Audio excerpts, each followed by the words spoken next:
کچھ لوگوں کا کہنا یہ بھی ہے دوستو کہ یہ سازش کے طور پر جانماز پر مصلی پر اس طرح کی تصاویر مدینہ منورہ کی، مکہ شریف کی، بیت المقدس کی، اس طرح کی تصاویر اس پر بنائی جاتی ہیں تاکہ اس سے توہین ہو۔ اور یہ بات ظاہر ہے کہ جب آدمی بار بار اس پر قدم رکھے گا، بار بار اس پر بیٹھے گا، تو کہیں نہ کہیں اس کی اہمیت، اس کا تقدس پامال ہوتا نظر آئے گا۔ محمد نبینا بنور وادینا۔ السلام علیکم ورحمۃ اللہ وبرکاتہ۔ میں مفتی سید فہیم ایک اور ویڈیو کے ساتھ حاضر ہوں۔ دوستو، آج کی اس ویڈیو میں ہم جاننے کی کوشش کریں گے کہ جس جانماز پر، جس مصلی پر مکہ شریف یا مدینہ شریف کی فوٹو ہوگی یا پرنٹ ہوگا یا اس کے اوپر ڈیزائن ہوگا، تو اس مصلی پر نماز پڑھنا کیسا ہے۔ سب سے پہلے میں آپ کو یہ بتا دوں کہ اس طرح کے مصلی پر نماز پڑھنا جائز ہے، نماز ہو جائے گی، نماز نہ ہونے کی کوئی بات نہیں ہے۔ لیکن دوستو، اماں جان حضرت عائشہ صدیقہ رضی اللہ تعالیٰ عنہ کی ایک روایت ہے جس کو بخاری اور مسلم دونوں کتابوں میں نقل کیا گیا ہے۔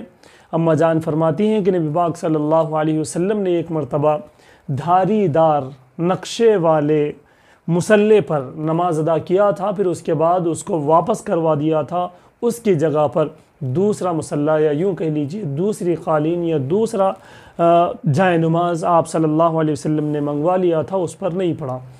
تو اس سے معلوم ہوا کہ نقش و نگار جس پر ہے، اس طرح کے جانماز پر آپ صلی اللہ علیہ وسلم نے نماز پڑھنے سے منع تو نہیں فرمایا، لیکن آپ صلی اللہ علیہ وسلم نے احتراز کیا۔ اس حدیث مبارک سے ہمیں یہ معلوم ہوتا ہے۔ لہٰذا ہمارے لیے بہتر یہی ہے کہ اس طرح کی جانماز پر ہم نماز نہ پڑھیں، اس طرح کی جانماز پر نماز پڑھیں جس پر کسی طرح کا کوئی نقش و نگار نہ ہو۔ ایک بات فقہاء کرام یہ بتاتے ہیں کہ اسی حدیث کے روح سے جو میں نے آپ کے سامنے ذکر کی ہے، بتایا کہ دھیان بڑھ جائے گا، نماز کے اندر دھیان نہیں ہوگا بلکہ دھیان ہمارا بڑھ جائے گا۔ کعبۃ اللہ کی وہاں پر فوٹو ہو، پرنٹ ہو، یا پھر مدینہ پاک کا وہاں پر جو ہے نقشہ ہو، تو ہمارا ذہن نماز سے ہٹ کر کعبۃ اللہ کی طرف یعنی کہ اس تصویر کی طرف اور مدینہ شریف کی تصویر کی طرف ہمارا ذہن جائے گا، جس سے نماز میں خشوع خضوع نہیں ہوگا۔ ایک بات اور ہے کہ بہت سارے لوگوں کا کہنا یہ ہے کہ اس میں کوئی حرج نہیں ہے، بے ادبی نہیں ہوتی۔ کچھ لوگوں کا کہنا یہ ہے کہ بے ادبی ہوتی ہے۔ دوستو، میں آپ کو صاف طور پہ بتا دوں کہ ماحول ہمارے یہاں کا کیا ہے کہ کچھ دن پہلے، میں نام لینا نہیں چاہوں گا، کچھ دن پہلے ایک گستاخ کے سزان، ایک گستاخ کی توہین کے لیے پوری دنیا میں کیا کیا گیا کہ نیچے فرش پر اس کی فوٹو لگا دی گئی اور اس کے اوپر سے چلا گیا۔ تو یہ معلوم ہوتا ہے کہ توہین کے لیے ہم نے یہ کیا۔ فی زمانہ ابھی اس زمانے میں توہین کے لیے، اس شخص کی توہین کے لیے یہ کیا گیا تھا۔ تو بہت سارے لوگوں کا ماننا یہ ہے کہ اس سے توہین نہیں ہوگی، لیکن میں آپ کو بتا دوں کہ جب ہم نماز پڑھیں گے تو کبھی اس کے اوپر سے انگلیں گے، یعنی کہ اس کے اوپر سے ہم پھیلانیں گے۔ مدینہ کی فوٹو ہوگی، مکہ شریف کا جو ہے وہاں پر چھاپ ہوگا، اس کے اوپر سے پھیلا دیں گے، تو یہ بے ادبی میں شمار ہوگا۔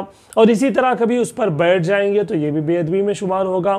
کچھ لوگوں کا کہنا یہ بھی ہے دوستو کہ یہ سازش کے طور پر جانماز پر مصلی پر اس طرح کی تصاویر مدینہ منورہ کی، مکہ شریف کی، بیت المقدس کی، اس طرح کی تصاویر اس پر بنائی جاتی ہیں تاکہ اس سے توہین ہو۔ اور یہ بات ظاہر ہے کہ جب آدمی بار بار اس پر قدم رکھے گا، بار بار اس پر بیٹھے گا، تو کہیں نہ کہیں اس کی اہمیت اور اس کا تقدس پامال ہوتا نظر آئے گا۔ ہمارے تحت شعور کو یہ معلوم ہوتا رہے گا کہ یہ اتنی زیادہ اہمیت کی چیز نہیں ہے۔